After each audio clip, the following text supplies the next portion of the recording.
راجعون، تم سب میری طرف سے ہو اور تم سب میری طرف پلٹ کے آنے والے ہو۔ آئے تھے اکیلے، جائیں گے اکیلے۔ آئے تھے اس کی سبب کی وجہ سے، جائیں گے جب وہ بلاوا دے گا تب انسان یہاں سے چلا جائے گا۔ کیا لے کر آئے تھے؟ خالی ہاتھ آئے تھے۔ کیا لے کر جائیں گے؟ خالی ہاتھ جائیں گے۔ کون سی چیز ہے جو انسان کا سرمایہ بنتی ہے؟ وہ انسان کا عمل ہے۔ اس کی دلیل یہ ہے کہ جب کوئی انسان دنیا سے جاتا ہے، آپ اس کے گھر جاتے ہو، اس مرحوم کے گھر، اس کے بیٹوں کے پاس، رشتہ داروں کے پاس، آپ کیا لے کر جاتے ہو؟ شاید کوئی پھول کا گلدستہ لے کر جائے، لیکن وہ مرحوم کو فائدہ نہیں دے گا۔ جو بھی بندہ مرحوم کے گھر جاتا ہے، نہ کھانا لے کر جاتا ہے، نہ کوئی دنیاوی چیز لے کر جاتا ہے۔ چار لوگ آپس میں بیٹھتے ہیں، بھائی کس لیے آئے ہیں؟ کہا فاتحہ خوانی کے لیے آئے ہیں۔ مطلب مرنے کے بعد بھی اگر مجھے کوئی چیز فائدہ دے رہی ہے، وہ ایک چھوٹا سا سورہ فاتحہ ہے، ایک سورہ فاتحہ۔ جس بھی مرحوم کے گھر جاتے ہیں کیا پڑھتے ہیں؟ سورہ فاتحہ۔ کیا کرواتے ہیں؟ قرآن خوانی۔ اب انسان یہ سوچے کہ پوری زندگی جس فاتحہ سے میں دور رہا، پوری زندگی جس قرآن سے یہ بندہ دور رہا، اور مرنے کے بعد بھی جو لوگ میرے گھر آ رہے ہیں وہ کیا پڑھ رہے ہیں؟ قرآن پڑھ رہے ہیں۔ تب امیر المومنین فرماتے ہیں کہ وہ شیعہ ہو ہی نہیں سکتا جو کم از کم دن میں 40 آیتیں قرآن کی نہ پڑھے۔ قرآن کی دوری خدا کی دوری ہے، قرآن سے غفلت خدا سے غفلت ہے۔ کہ بندہ خدا تو آنکھوں سے خدا کو دیکھ تو نہیں سکتا، ہاتھوں سے خدا کو لمس تو نہیں کر سکتا، کوئی ایسا وجود نہیں ہے کہ جیسے تو دیکھ کر یہ کہے کہ میں اللہ کو محسوس کر رہا ہوں۔ تو اگر خدا کو کہیں سے محسوس کیا جاتا ہے، وہ خدا کے کلام سے خدا کو محسوس کیا جاتا ہے۔ تبھی فرمائے اگر اللہ سے ہم کلام ہونا چاہتے ہو تو کلام خداوندی کو پڑھا کرو۔ لیکن سب سے بڑی مسٹیک جو انسان کرتا ہے وہ انسان کی معرفت کا نہ ہونا ہے۔ یہی جملہ کہ انا للہ و انا الیہ راجعون، تم سب اللہ کی طرف سے ہو اور تم سب اللہ کی طرف پلٹ کے جاؤ گے۔ دنیا کی معرفت تو ہمیں بہت ہے کہ کوئی پوچھے کہ کراچی کے علاقے کتنے ہیں، سڑکیں کون سی ہیں، کون سے علاقے ہیں جہاں غریب رہتے ہیں، کون سے علاقے جہاں امیر رہتے ہیں، ہم سب کو پتہ ہے۔ لیکن اس عالم میں جہاں ہم سب نے جانا ہے، اس کی ہمیں کتنی معرفت ہے کہ عالم برزخ میں کیا ہونا ہے، محشر کے مقامات کون سے ہیں، مرنے کے بعد کی زندگی انسان کی کیسے گزرے گی، اصلاً مرنے کے بعد ہم اپنے والدین سے مل پائیں گے کہ نہیں۔ کئی مومنین کہتے ہیں مولانا کیا مرنے کے بعد اہل بیت سے ملاقات ہوگی کہ نہیں، اور اگر ہوگی تو کیا جب جب میں چاہوں تب ہوگی، جب جب دل کرے تب تب امیر المومنین کی زیارت ہوگی، رسول خدا کی زیارت ہوگی، کیسے ہوگا؟ تو امیر المومنین اور میرے چھٹے امام جعفر صادق علیہ الصلوۃ والسلام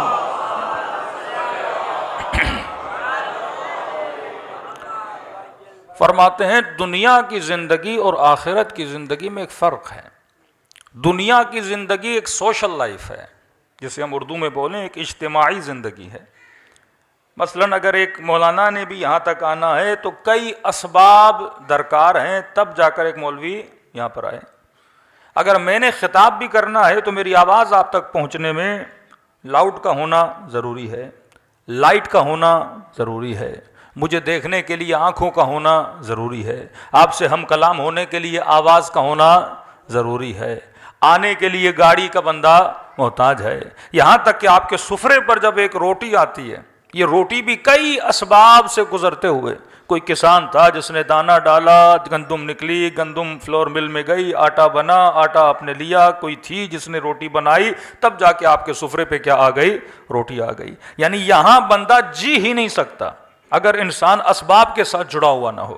تبھی فرمایا جس کے اسباب جتنے مضبوط ہوں گے وہ زندگی اس کی اتنی کیا ہو جاتی ہے؟ آسان ہو جاتی ہے۔ لیکن فرمایا مرنے کے بعد جو زندگی ہے وہ زندگی بغیر اسباب کی زندگی ہے، یعنی یہاں بدن سے روح نکلی، اب وہ جو عالم ہے وہ عالم اسباب نہیں ہے۔ یہاں تو لوگوں کا محتاج ہے، وہاں پہ بندہ صرف اور صرف خدا کا محتاج ہے۔ وہاں ایک ہی سبب ہے اور وہ پروردگار عالم ہے۔ یعنی یہ نہیں کہ وہ آپ کسی کے محتاج ہوں. تو دو جملے استعمال کیے. فرمایا یہاں کی زندگی سوشل لائف ہے، اجتماعی زندگی ہے، لیکن مرنے کے بعد جو زندگی ہے وہ انفرادی زندگی ہے. یعنی جیسے روح بدن سے نکلی، اب جو سفر انسان طے کرے گا یہ تک و تنہائی کا سفر ہے. اب یہ نہیں کہ باپ مدد کرنے کے لیے آ جائے، بھائی مدد کرنے کے لیے آ جائے، کوئی غیر مدد کرنے کے لیے آ جائے. کہ نہیں، جتنے سال انسان سفر کرے گا تک و تنہا سفر کرے گا. کہ مولا کیا وہاں پہ کوئی مدد نہیں ہوگی؟ فرمایا اگر وہاں پہ کوئی مدد ہوگی بھی تو انسان کے اپنے عمل کی مدد ہے.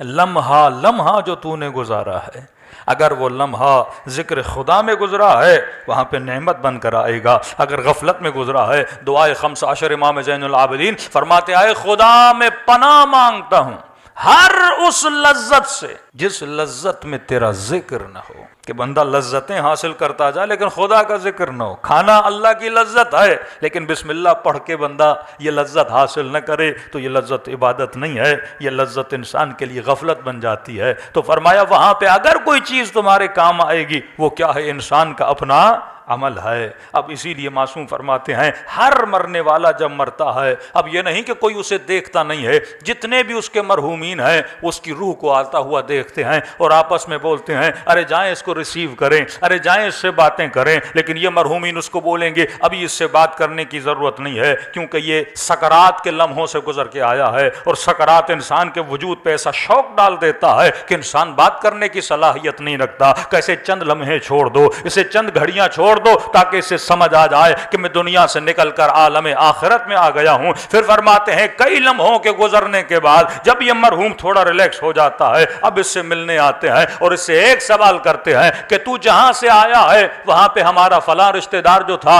اس کے حالات کیسے ہیں. اس سے پتا چلتا ہے کہ اوپر والوں کو نیچے والوں کے حالات کا پتا نہیں ہے اور نیچے والوں کو اوپر والوں کے حالات کا پتا نہیں ہے. لہٰذا یہ حالات کی معلومات کس سے لیتے ہیں؟ جو دنیا سے وہاں جا رہا ہے. کہ یہ بتا جو وہاں پر ہے اس کے حالات کیسے ہیں. یہاں تک بھی ان کو علم نہیں ہے کہ زندہ ہے یا مر گیا ہے، مالی حالات کیسے ہیں، زندگی کیسے گزر رہی ہے. فرماتے اگر یہ بولے گا کہ وہ مر چکا ہے تو ان کے چہروں پہ مایوسی آ جاتی ہے. اس کا مطلب مر تو چکا ہے لیکن ہم اس سے ملے نہیں ہیں، اور اگر ہم نہیں ملے تو اس کا مطلب یہ ہے یہ وادی سلام کی طرف نہیں گیا ہے، وادی برہوت کی طرف گیا ہے. اور اگر یہ سنتے ہیں کہ وہ زندہ ہے تو ان کے چہروں پہ خوشی آ جاتی ہے. اس کا مطلب ابھی تک اس عالم میں آیا نہیں ہے اور وہ دعا کرتے ہیں کہ پروردگارا اگر مر جائے تو اسے وادی سلامتی میں لا کر کھڑا کر دینا. فرماتے ہیں اس حد تک ان کا آپس میں ملنا جلنا ہوتا ہے کہ امیر المؤمنین وہاں پہ ملاقات کا سلسلہ کیسے ہوگا. فرمایا انفرادی زندگی ہے، وہاں طبقات ہیں. جو بہترین عمل کا مالک ہے وہ اوپر کے درجے پر ہوگا، جو کم ترین عمل کا مالک ہے وہ نچلے حصے میں ہوگا. اب کہا کہ دنیا میں آزادی ہے، مثلا یہاں پہ جو غریب علاقوں میں رہتے ہیں وہ شاید کسی گاڑی پہ چڑھ کے امیروں کے علاقوں کا دورہ کر لیں. ہاں، کوئی پاکستانی ویزا لگا کے کسی امیر ملک کا وزٹ کر لے. لیکن کہا کہ وہاں پہ یہ اجازت نہیں ہے. جو نچلے درجے میں ہے اسے اجازت نہیں کہ وہ اوپر والے درجے میں جائے. مثلا ہم جیسا گنہگار ہوگا اسے یہ اجازت نہیں کہ وہ سلمان کے گھر کا دورہ کر لے. اسے یہ اجازت نہیں کہ وہ انبیاء کے گھروں تک جائے. جو نیچے ہے اسے اوپر جانے کی اجازت نہیں ہے. لیکن فرمایا جو اوپر والے درجوں میں ہے ان کی مرضی ہے، وہ جب چاہیں نیچے والوں سے جا کے ملاقات کر سکتے ہیں. کہ اس کا ریزن کیا ہے؟ کہ کیونکہ جنت مقام سکون ہے. جنت مقام سکون ہے. خدا وہاں پہ کسی کو بے سکون ہونے نہیں دیتا. اب نیچرل ہے جس بندے کے مقامات چھوٹے ہیں اگر وہ اوپر جائے گا ان کی نعمتوں کو دیکھے گا تو اس کے اندر کیا پیدا ہوگا؟ یأس اور حسرت پیدا ہو جائے گی، غمگین ہو جائے گا کہ یہ مقام میرے پاس کیوں نہیں ہے. لیکن اوپر والا جب نیچے آئے گا وہ اور اللہ کا شکر ادا کرے گا کہ خدا نے مجھے کیا عطا کی ہیں، نعمتیں عطا کی ہیں. تو فرمایا وہاں پہ اگر کوئی امیر المومنین سے ملنا چاہتا ہے اس میں مرضی میری نہیں ہے، مرضی علی کی ہے. جب وہ چاہیں گے ملنے آئیں گے، رسول جب چاہیں گے ملنے آئیں گے، سلمان جب چاہیں گے ملنے آئیں گے، شہداء جب چاہیں گے تو ملنے آئیں گے، ہمیں اجازت نہیں ہے۔ تبھی فرمایا یہ دنیا ہے، یہاں پہ اپنا مقام اتنا بلند کر کہ جب وہاں چلا جائے یہ مرضی تیرے ہاتھ میں رکھی جائے، تو جب چاہے علی کا دیدار کرنے چلا جائے۔ دوسرا سوال کیا کہ مولا کیا جس طرح یہاں پہ آپ لوگ آپس میں گیدر ہو گئے، جمع ہو گئے، کہ کوئی جمع ہی نہیں ہوتا کہ زندگی واقعاً تک و تنہا ہے؟ فرمان نہیں، ہفتے میں ایک دن اللہ نے رکھا ہے جس میں مومنین کو اللہ کیا کرتا ہے؟ جمع کرتا ہے۔ کہاں پہ جمع کرتا ہے؟ فرمایا وادی السلام میں جمع کرتا ہے۔ یہ لفظ آپ نے بہت سنا ہوگا، وادی السلام اور وادی برہوت۔ اب یہ وادی السلام ہے کہاں جہاں پہ مومنین کو جمع کیا جائے؟ امیر المومنین اپنے ایک صحابی کے ساتھ کوفے سے نکلے، فرماتے ہیں کوفے کے 2 فرسخ یعنی 5-6 کلومیٹر 7 کلومیٹر کوفے سے ذرا دور ہوئے، تو مولا کا صحابی کہتا ہے تا حد نگاہ قبریں تھیں، قبرستان، اور جیسے وقت غروب قریب آیا، سورج اترنے کے قریب آیا، تو امیر المومنین وہاں رک گئے، اور رکنے کے بعد علی نے کلام کرنا شروع کیا، باتیں کرنا شروع کی۔ اب کہتا ہے میری سمجھ میں نہیں آ رہے باتیں کس سے کر رہے ہیں، کیونکہ سامنے مجھے کوئی نظر نہیں آ رہا۔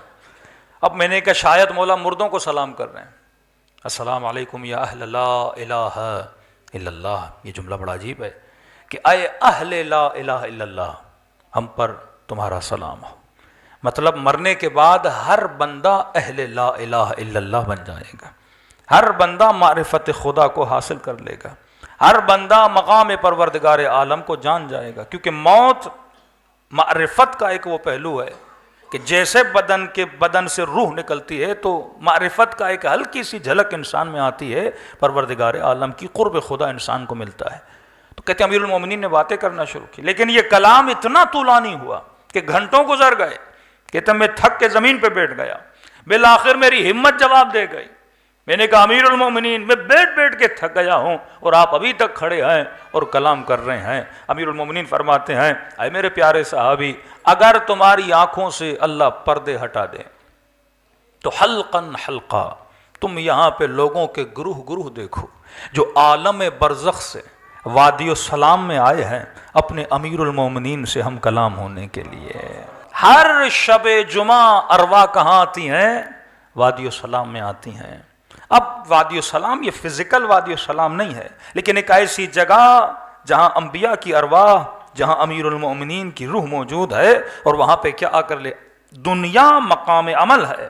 اب کئی لوگ کہتے ہیں مولانا کیا مرنے کے بعد عمل ختم ہے؟ ہم مرنے کے بعد کوئی عمل نہیں ہے کہ بندہ یہ کہے کہ مرنے کے بعد 2 رکعت نماز پڑھ کے اپنا عمل بڑھاؤں گا، 4 روزے رکھ کے اپنا عمل بڑھاؤں گا، 2 حج کر کے اپنا عمل بڑھاؤں گا، خیرات کر کے اپنا عمل بڑھاؤں گا۔ مرنے کے بعد کوئی عمل نہیں ہے۔ فرمایا مرنے کے بعد عمل نہیں ہے، لیکن علم حاصل کرنے کی اجازت خدا ضرور دیتا ہے۔ یعنی مرنے کے بعد عمل میں اضافہ نہیں ہوتا، لیکن مرنے کے بعد انسان کے علم میں اضافہ ہوتا ہے۔ اور جب ان ارواح کو وادی السلام میں لایا جاتا ہے اور اہل بیت کی محفل میں آتے ہیں تو ان کے وجود کے علم میں کیا ہوتا ہے؟ اضافہ ہوتا رہتا ہے۔ تبھی ایک شہید کی ماں، ایک ایرانی شہید تھا، کہتے ہیں ڈیلی جاتی تھی شب جمعہ رات کو اپنے بیٹے کی قبر پہ بیٹھتی تھی، اور یہاں تک کہ صبح ہو جاتی تھی، زیارت عاشورہ پڑھا، قرآن پڑھا، مختلف اعمال انجام دیتی رہتی تھی۔ اور کئی دنوں کے بعد اس نے اپنے بیٹے کو خواب میں دیکھا۔ اب خواب کے عالم میں کیا دیکھتی ہے کہ بیٹا ماں سے ملنے کے لیے آیا ہے، یہ بھی اپنے بیٹے سے ملتی ہے، لیکن کہتی ہے میں دیکھتی ہوں کئی مومنین ہیں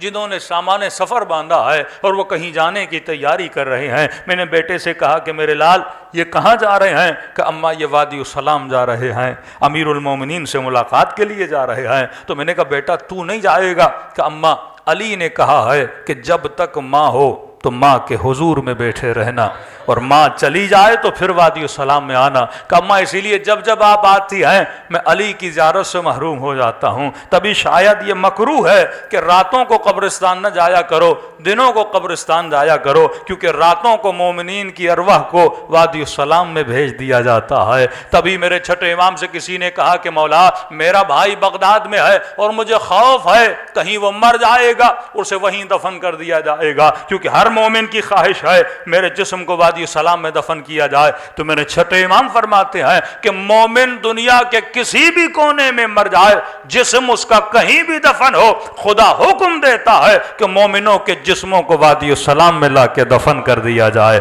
صلوات پڑھے محمد و آل محمد۔